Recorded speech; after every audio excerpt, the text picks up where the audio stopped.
Secure Choice Retirement Act is being debated. It would set up retirement plans for people who aren't covered by an employer retirement plan.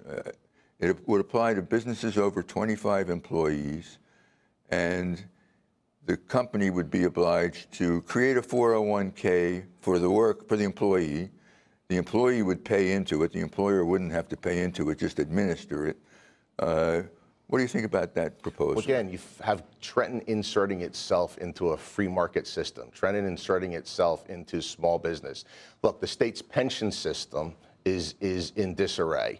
We should be looking at state issues like solving the state's pension crisis, looking at state-funded health care, figuring out how to solve our problems before we start imposing additional burdens on the state's business community.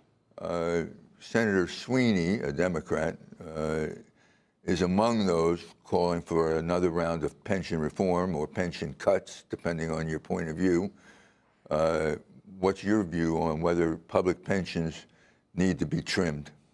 Well, look, I think for a long time we've been talking about trying to reform the pension system, but nothing happens. Again, largely because those benefiting from the pension system in the form that it is are those supporting the Democratic majority. I know the Senate president is on his path to progress tour, but look, town halls and talk aren't going to solve our problems. They require real reform and real action. I don't think the pension system solutions are that complicated.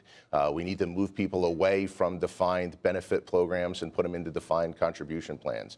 We need to set hard and fast rules on who can participate and what they can get out of the plans. So these are solutions that we've been talking about for a long time, but the Democratic majority will simply never go for them.